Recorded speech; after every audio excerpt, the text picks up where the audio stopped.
মেয়েতেই সম্প্রদায়ের দাবি তপশিলি উপজাতি তকমা দিতে হবে। রাজ্যের বিজেপি সরকারকে সেই দাবি বিবেচনা করার নির্দেশ দিয়েছিল হাইকোর্ট। আর এই দাবির বিরোধিতায় সরব হয় নাগা এবং কুকি উপজাতিরা। তা নিয়েই আগুন জ্বলছে উত্তর পূর্বের ছোট রাজ্য মণিপুরে। বুধবার রাত থেকে ভয়ঙ্কর চেহারা নেয় উপজাতি ও মেয়েতেই সম্প্রদায়ের সংঘর্ষ। ইম্ফল, চূড়াচাঁদপুর এবং কাংপোকপিতে হিংসা ছড়ায়। ভেঙে গুড়িয়ে দেওয়া হয় সরকারি দপ্তর, আবাসন। শয়ে শয়ে বাড়িতে অগ্নিসংযোগ করা হয় এবং যেমনটা জানা গিয়েছে, এই ঘটনার পর পরিস্থিতি অগ্নিগর্ভ হতেই সেনা নামাতে দেরি করেনি মণিপুর সরকার। রাজ্যের ৮ জেলায় কারফিউ জারি করেছে প্রশাসন। বৃহস্পতিবার হিংসা দমন করতে বিক্ষোভকারীদের দেখা মাত্র গুলির নির্দেশ জারি করেছে প্রশাসন। সূত্র মারফত জানা গিয়েছে, মণিপুরের গৃহযুদ্ধে এখনো পর্যন্ত ৫৪ জন মারা গিয়েছে। রাজ্যের ১১০০ জন আসামে আশ্রয় নিয়েছে বলেই জানা গিয়েছে। তবে পরিস্থিতি এখন স্থিতিশীল রয়েছে। আর এবার এই নিয়ে গতকালের পর আজ আবার টুইট করলেন বাংলার মুখ্যমন্ত্রী মমতা বন্দ্যোপাধ্যায়। প্রকাশ করলেন উদ্বেগ। তিনি জানিয়েছেন, এ রাজ্যে বহু মানুষ আটকে পড়েছে মণিপুরে। আটকে পড়া রাজ্যের মানুষকে উদ্ধার করতে সমস্ত রকম ব্যবস্থা নিচ্ছে পশ্চিমবঙ্গ সরকার। মণিপুরের গৃহযুদ্ধের ফলে ওই রাজ্যে খুব খারাপ অবস্থা রয়েছে। এ বিষয় নিয়ে আমরা আরো বিস্তারিত জানাবো। আমাদের সঙ্গে সরাসরি টেলিফোন লাইনে জুড়ে গিয়েছে আমাদের প্রতিনিধি রাজীব। রাজীব, মণিপুরের ঘটনা নিয়ে উদ্বেগ প্রকাশ করেছেন মুখ্যমন্ত্রী, টুইটও করেছেন, কি জানা যাচ্ছে? মণিপুরের পরিস্থিতি অত্যন্ত খারাপ। এখন ৩৫৫ জারি করা হয়েছে।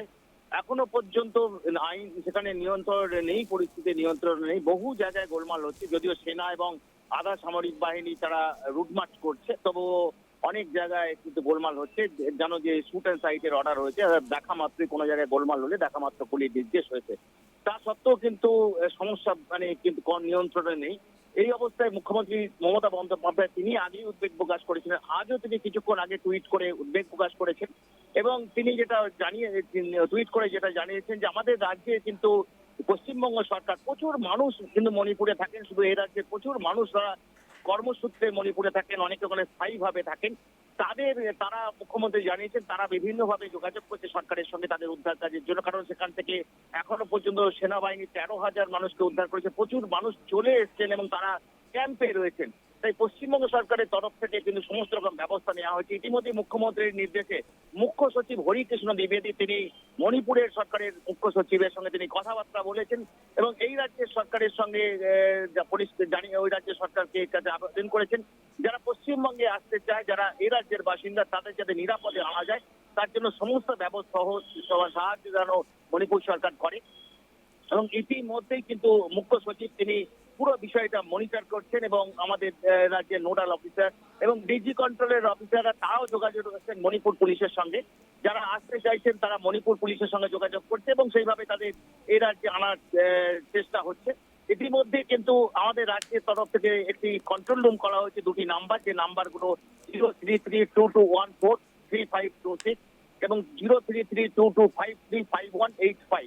আমি নাম্বারগুলো আরেকবার বলি, 0332253526 এবং 033225358185। এই নাম্বার দুটোতে যে কেউ ফোন করে যোগাযোগ করতে পারে। মণিপুরে কেউ যদি আটকে থাকে তারা এই নাম্বারে তাদের আত্মীয় বা তারা মণিপুর থেকেও কেউ যোগাযোগ করতে পারেন, তারা বিস্তারিত দিতে পারেন। সঙ্গে সঙ্গে এই রাজ্যের প্রশাসন মণিপুর সরকারের সঙ্গে কথা বলবে, মণিপুর পুলিশের সঙ্গে কথা বলবে এবং তারা যাতে এই রাজ্যে শান্তিতে ফিরে আসে তার জন্য সমস্ত রকম ব্যবস্থা নেওয়া হয়েছে। এই দুটি কন্ট্রোল রুমে উচ্চপদস্থ অফিসাররা রয়েছেন, তারা সঙ্গে সঙ্গে ফোন অ্যাটেন্ড করছেন এবং তারা সমস্ত রকম ব্যবস্থা করছেন। কারণ মুখ্যমন্ত্রীর নির্দেশ, মুখ্য সচিব পুরোটা দেখভাল করছেন এবং মুখ্যমন্ত্রী ঘন ঘন তিনি খবর নিচ্ছেন কি অবস্থা। মুখ্যমন্ত্রী যেটা টুইটে জানিয়েছেন, প্রচুর মানুষ তারা ফোন করছেন, তারা ওখানে আটকে পড়েছেন। তাই যথাসম্ভব চেষ্টা করা হচ্ছে, রাজ্য সরকারের তরফ থেকে চেষ্টা করা হচ্ছে যাতে মণিপুর থেকে নিরাপদে ফিরিয়ে আনা যায়। ইতিমধ্যেই যারা যোগাযোগ করেছেন তাদের এই রাজ্যে নিরাপদে ফিরিয়ে আনার জন্য সমস্ত রকম পদক্ষেপ রাজ্য সরকার নিয়েছে এবং আগামী দিনে যারা যারা এই রাজ্যে ফিরে আসতে চাইবেন তাদের যাতে নিরাপদে এই রাজ্যে ফিরিয়ে আনা যায় তার জন্য সমস্ত রকম ব্যবস্থা রাজ্য সরকারের তরফ থেকে করা হয়েছে। শুধু এই দুটি নাম্বারে যোগাযোগ করতে হবে, তার যে কেউ যোগাযোগ করতে পারেন। যদি কেউ আটকে পড়েন ওখানে, তাদের আত্মীয়রাও যোগাযোগ করতে পারেন দুটো নাম্বারে। এই দুটো নাম্বারে যোগাযোগ করলে তৎপরতার সঙ্গে রাজ্য প্রশাসনের তরফ থেকে মণিপুর প্রশাসনের সঙ্গে যোগাযোগ করা হবে বলে মুখ্যমন্ত্রী জানিয়েছেন। ধন্যবাদ রাজীব। যেমনটা জানা গিয়েছে, মুখ্যমন্ত্রী মমতা বন্দ্যোপাধ্যায় মণিপুরের ঘটনা নিয়ে ইতিমধ্যে কিন্তু উদ্বেগ প্রকাশ করেছেন। তিনি গতকাল টুইট করেছিলেন, টুইট করে প্রধানমন্ত্রী এবং স্বরাষ্ট্রমন্ত্রীর দৃষ্টি আকর্ষণ করেছিলেন এবং তিনি গতকালই জানিয়েছিলেন যে মণিপুরকে আগে রক্ষা করতে হবে এবং তিনি কিন্তু গতকালের পর আজ আবারও টুইট করেছেন।